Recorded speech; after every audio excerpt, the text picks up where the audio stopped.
Okay, so let's start with the loop diuretics. Now, we have mentioned that the loop diuretics is a part of the potassium-losing diuretics, okay? Now, how do the loop diuretics reach the site of action? We said that the site of action is going to be the sodium-potassium chloride transporter, right? How do they reach here? Now, the way that they reach here is basically by excretion, okay, through the proximal convoluted tubule. There is a transporter called the OAT1. I don't know if you can see it, but this one is present in the basolateral membrane. The OAT stands for Organic Anion Transporter 1.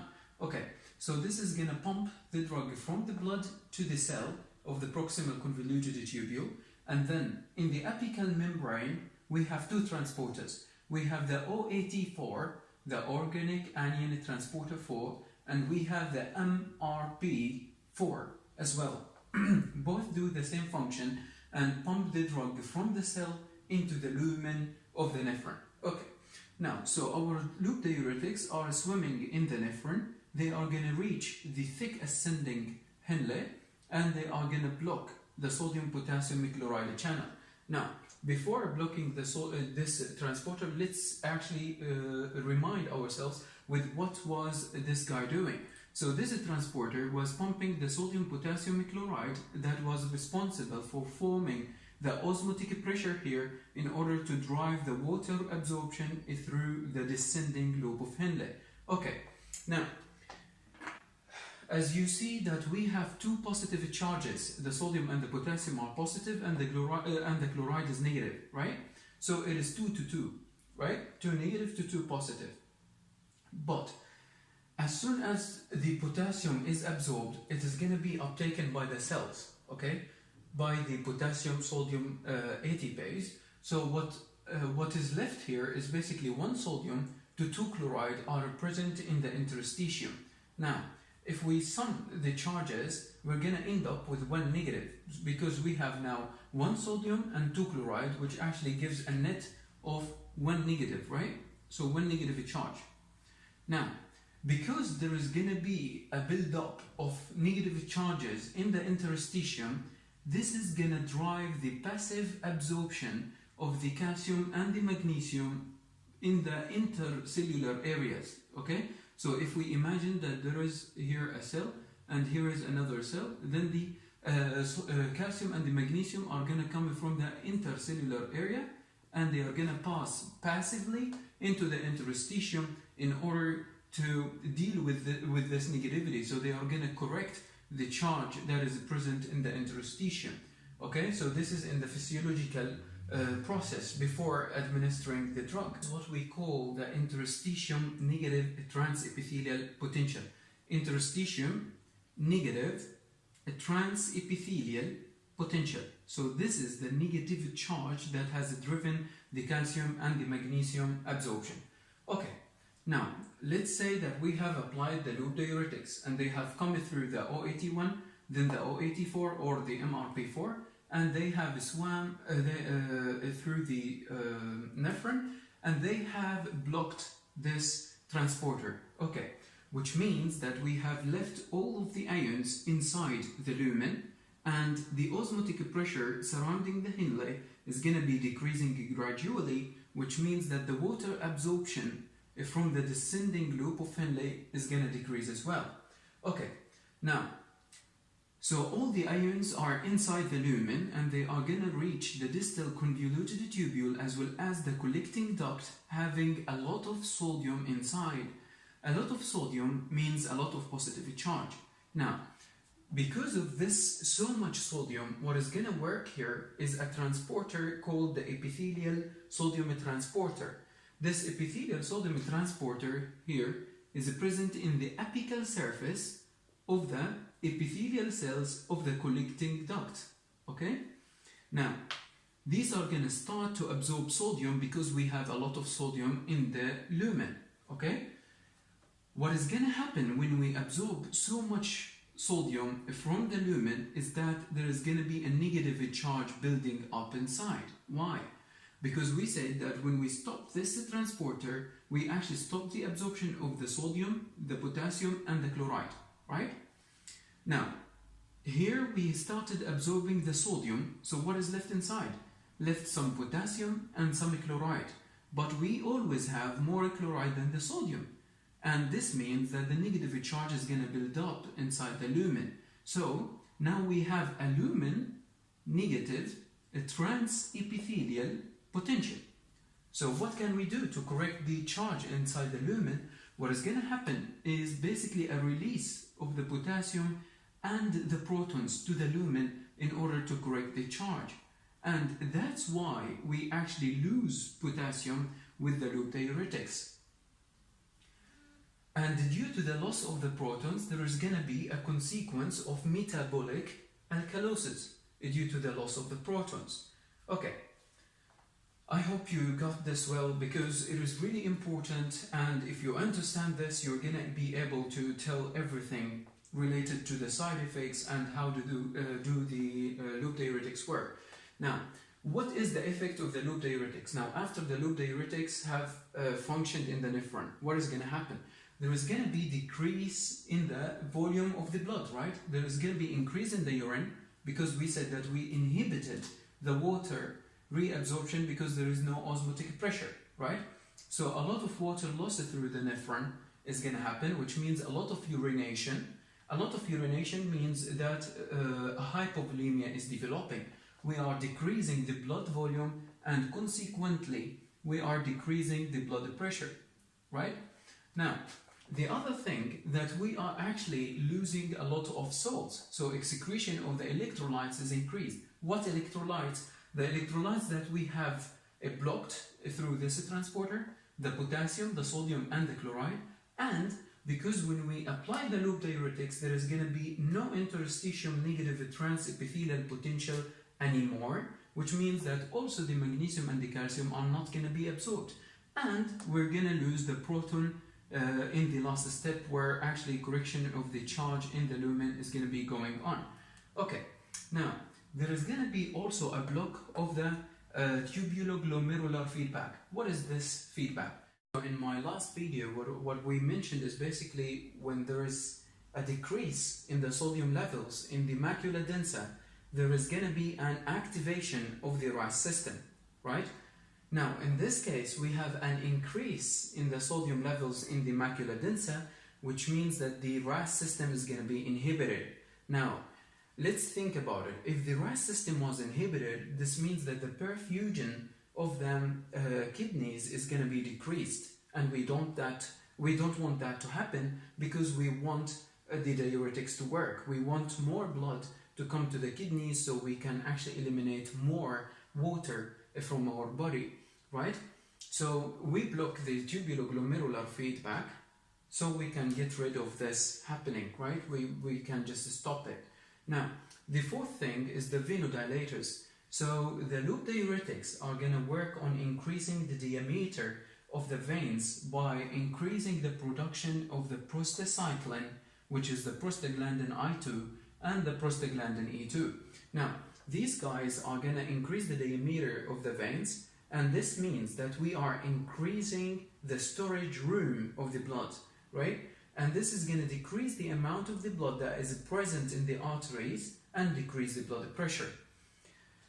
Okay, now what drugs do we have in this category is the furosemide. This guy can be given both orally and IV in the acute cases. And we have the BUMETANIDE, the TORASEMIDE, and the ETHACRYNIC acid. Let's see what are the indications of the loop diuretics. When a patient develops an acute pulmonary edema, we can give loop diuretics. Most likely, we would give furosemide IV form. Why? Acute pulmonary edema develops as a backward failure, right? Because when there is a heart failure, there is going to be congestion because the heart is not pumping that well, and the blood is gonna build up in the lungs as well, and end up forming a pulmonary edema. When we give the loop diuretics, we're gonna decrease the volume. When we decrease the volume of the blood, this is gonna decrease the preload, because we're gonna decrease the blood that is present in the end diastolic volume, right? We're going to decrease the end diastolic volume. On the other hand, we're going to decrease the afterload. Why? Because when we decrease the volume of the blood, we decrease the blood pressure. And we know that when there is a high pressure, this means that there is a high afterload on the heart. So we decrease the afterload as well. And we're going to do venodilation even in the veins in the lung. And this is going to decrease the edema that is developing. Now, the second one is the acute hypertensive crisis. Same thing. The patient has a very high blood pressure that has acutely developed. We can give the loop diuretics, IV form, furosemide, that works almost in 30 minutes, okay? And it is going to decrease the preload, the afterload, and it is going to actually increase the blood present in the veins by venodilation. Then we have the acute renal failure. Now, if a patient has acute renal failure, he is likely to develop oliguria. And when the oliguria is developing, we know that basically the kidney isn't receiving enough oxygen and it is going to be deteriorating and it is going to be gradually dying, right? So we give the loop diuretics in order to increase the flow through the nephron. Now, how can we increase the flow? Because we are basically inhibiting the absorption of the water, so all of the water is inside the nephron and the flow is going to increase and it is going to be faster. And we can get rid of the oliguria developing, right? We inhibit the oliguria from developing. Then we have the acute hypercalcemia. The acute hypercalcemia can be really dangerous for the patient since, as you know, it can develop cardiac arrest. Now, if we apply a loop diuretics to a patient who has hypercalcemia, then we can get rid of the absorption of the calcium. We inhibit the absorption of the calcium, so we decrease the calcium in our body. How did we decrease the absorption of the calcium? Because we inhibited the interstitium negative transepithelial potential from developing. Okay, now let's see the side effects. The side effects can be if basically there was an excessive loss of the blood volume, there can be a hypovolemia that can develop a hypotension, decrease in the blood pressure. And there might be an excessive loss of these guys, the ions that were lost here by blocking this transporter, okay, as well as the ones that were secondarily inhibited. So there can be a hypokalemia, hypocalcemia, and hypomagnesemia. Now, on the other hand, there can be a developing hyperuricemia. Why would that develop? So the uric acid is usually excreted from the kidney from the OAT1 and then through the OAT4. But if we apply the loop diuretics, this means that the OAT1 and the OAT4 are already occupied. And the uric acid is going to be developing in our body, forming hyperuricemia. So we should be really careful in applying a loop diuretic to a patient who has gout, right? The second one is hyperglycemia. So also to the patients who have diabetes mellitus. Now, hyperglycemia would develop because the loop diuretics are going to lead to opening of the potassium channels that are present in the beta cells of the pancreas. If the potassium channels open, then the potassium is going to leave the cell, and this is going to lead to a hyperpolarization. Hyperpolarization of the beta cells means that there is going to be no insulin release. No insulin means glucose is building up in the blood, a hyperglycemia is developing. Next is the hypercholesterolemia. Well, hypercholesterolemia, I don't think that there is a clear explanation of why is it developing in the loop diuretics, but it's definitely developing. Now, then we have the hearing loss. The hearing loss as a side effect would be really, really important when we speak about the ethacrynic acid.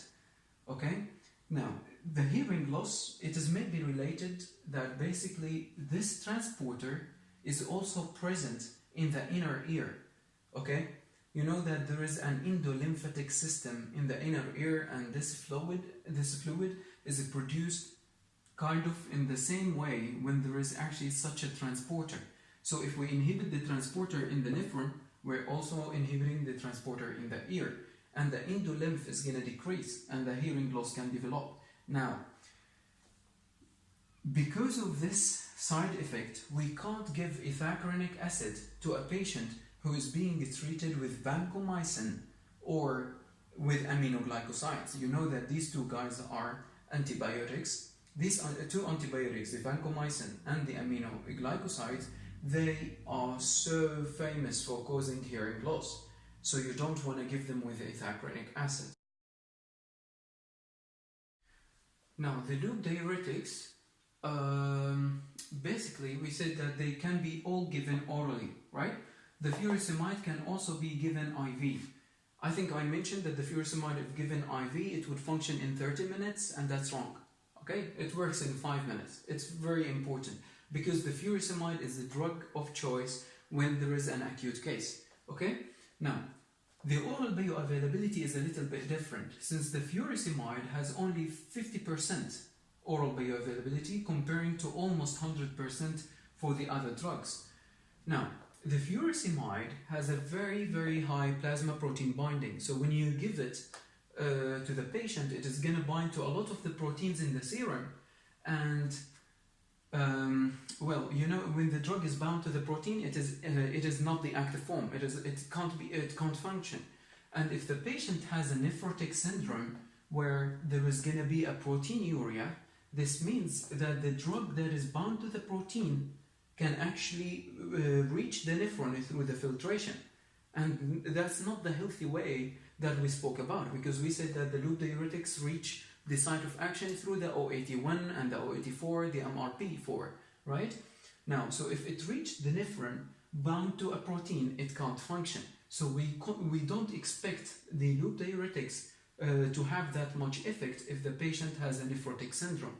Okay, let's see the drug interactions. Now, according to the pharmacodynamic kinetics, because the furosemide has a very high plasma protein binding, it is going to have an interaction with the other drugs that have high plasma protein binding.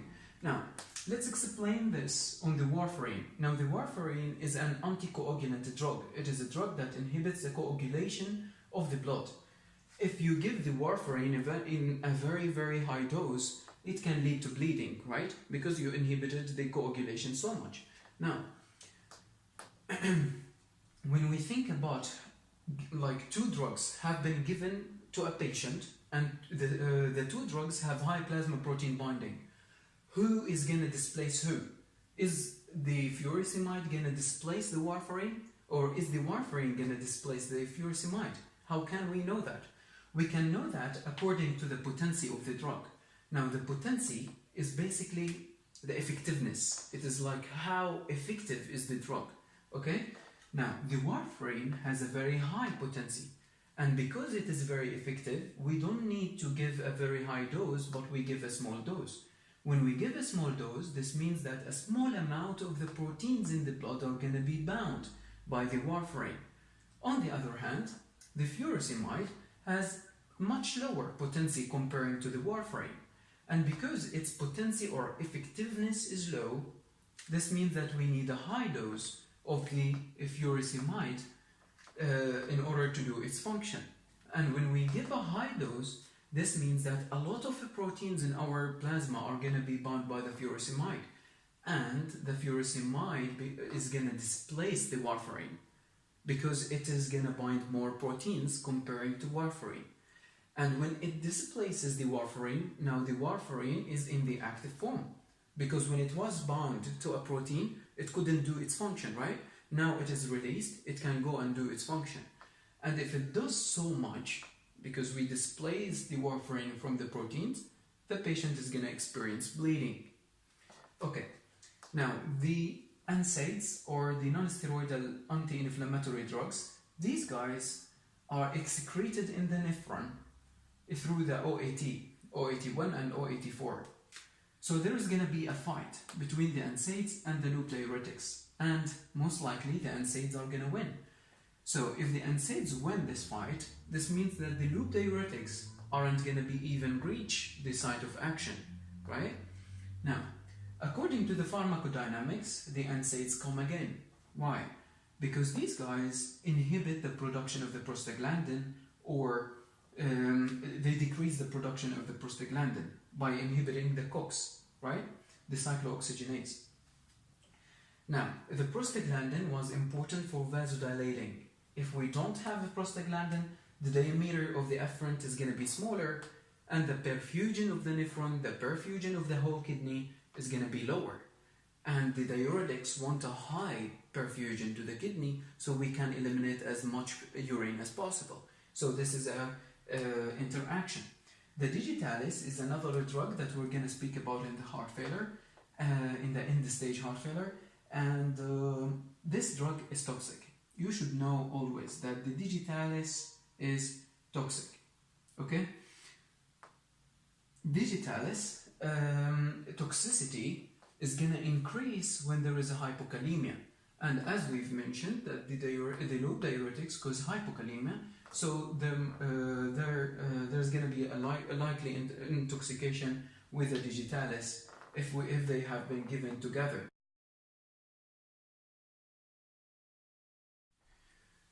Okay, now thiazide diuretics, not so much new things, but we have the chlorthiazide, the chlorthalidone, the hydrochlorthiazide, the CLOPAMIDE, and INDAPAMIDE metalazone.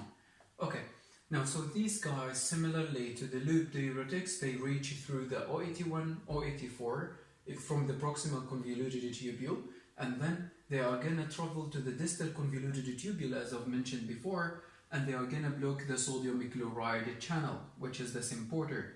Okay, it is not a channel, it's a transporter in the distal convoluted tubule. And we said that if we are inhibiting the absorption of the sodium, then this is a salicylic effect primarily, and the water is going to follow the sodium in the lumen of the nephron, secondarily diuretics. Okay, now in the collecting duct there is going to be a lot of sodium again, so there is going to be absorption of the sodium from the epithelial sodium channels that are present in the apical membrane of the collecting ducts epithelia. This is going to develop a lumen negative transepithelial potential, which means that we're going to lose potassium and protons in order to neutralize that. Okay, it's worth mentioning that the chlorthiazide is going to actually accumulate in the red blood cell. Now, the indication of the thiazide diuretics, well, unlike the loop diuretics, these guys are used for the chronic hypotension, not for the acute case. They work much slower than that of the loop diuretics. Now, on the long run of the use of the thiazide diuretics, there is going to be decrease in the total peripheral resistance, which means that there is going to be some sort of decrease in the contraction of the smooth muscles of the arterioles. Okay, due to the decrease of the sodium concentration, there is going to be a decrease in the intracellular calcium concentration. Now, the next one is generalized edema. We can use the thiazides in case of an edema that has developed due to a cardiac reason, or hepatic reason, or renal reason, because we're going to eliminate the fluids from our body. The third one is calcium nephrolithiasis. Okay, and osteoporosis. Now, this is something new. We know that if the patient has osteoporosis, we should give them calcium, right? How comes we're giving thiazide diuretics? Because thiazide diuretics, okay, they increase the absorption of the calcium, right?